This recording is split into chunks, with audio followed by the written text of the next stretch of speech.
Assalamualaikum warahmatullahi wabarakatuh. Anak-anak, jumpa lagi dengan Bu Sari. Kali ini materi yang akan Bu Sari sampaikan adalah tentang koordinat kartesius. Ini adalah ringkasan materi yang awal untuk kalian yang belajar di rumah, ya. Pertama, kamu mengenal dulu apa sih sistem koordinat kartesius itu. Sistem koordinat kartesius adalah dua sumbu yang saling tegak lurus. Kedua sumbu tersebut terletak dalam satu bidang, yaitu bidang XY, ya, seperti di bawah. Sumbu horizontal atau mendatar diberi nama sumbu X atau abses. Ini ya, abses. Ini yang mendatar ya, namanya sumbu X, namanya abses. Kemudian sumbu vertikal atau tegak diberi nama sumbu Y atau ordinat. Ini yang tegak ya. Nah, yang tegak namanya sumbu Y atau ordinat.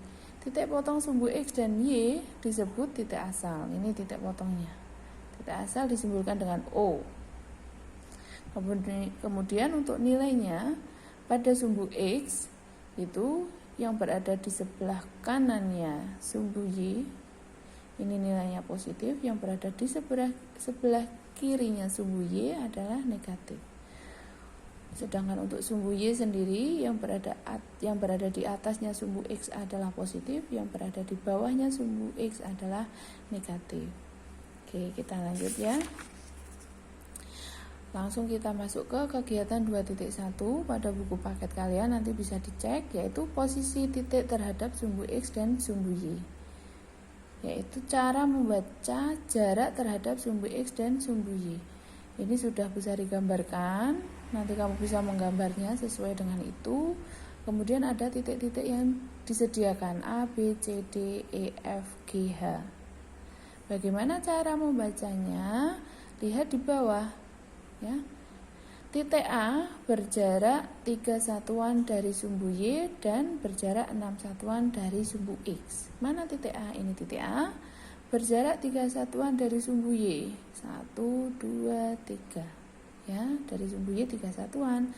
Kemudian berjarak 6 satuan dari sumbu X, 6 satuan. Nah, naik ya, 1, 2, 3, 4, 5, 6 gitu ya.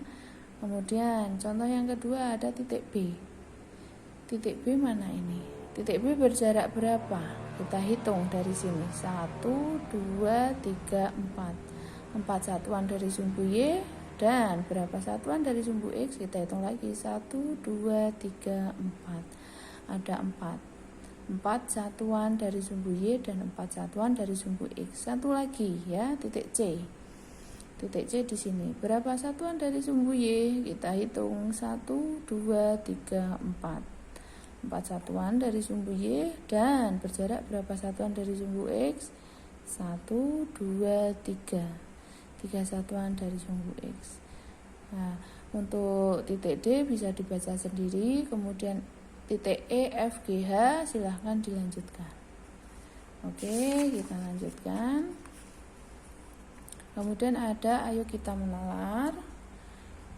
Seperti yang sudah ada, Bu Sari sudah menggambarkan bidang koordinat kartesiusnya beserta dengan titik-titiknya. Ada 8 titik A sampai dengan H. Dan sudah ada nilai koordinatnya. Ada titiknya. Contoh A berada di 2,6, B 5,5, C min 4,3 dan seterusnya. Silakan tabel yang nanti yang kosong bisa kalian isi.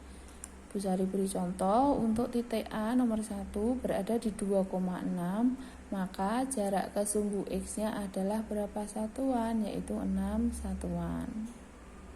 Jarak ke sumbu X ya, nih. Berarti kamu menghitungnya menurun. 1, 2, 3, 4, 5, 6 satuan. Kemudian jarak ke sumbu Y dari ini ke sini berapa? 1, 2, ada 2 satuan. Kemudian titik B 5,5, karena sama angkanya tinggal menuliskan 5 satuan dan 5 satuan. Sumbu C min 4,3, jarak ke sumbu X nya adalah 3 satuan dan jarak ke sumbu Y nya 4 satuan. Nanti yang kosong bisa kalian isi, harus diisi ya. Oke, kita lanjutkan lagi. Selanjutnya adalah sudah ada catatan, posisi titik pada koordinat kartesius ditulis dalam pasangan berurut X, Y. Bilangan X menyatakan jarak titik itu dari sumbu Y, dan bilangan Y menyatakan jarak titik itu dari sumbu X. Ya. Kemudian di bawah ini sudah ada bidang koordinat kartesius dengan 4 kuadran atau 4 daerah. Ada kuadran 1, kuadran 2, kuadran 3, dan kuadran 4.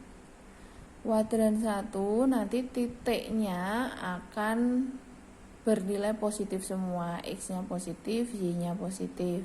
Kuadran 2 titiknya, koordinatnya X-nya negatif, Y-nya positif. Kuadran 3 titik C, X-nya negatif, Y-nya negatif.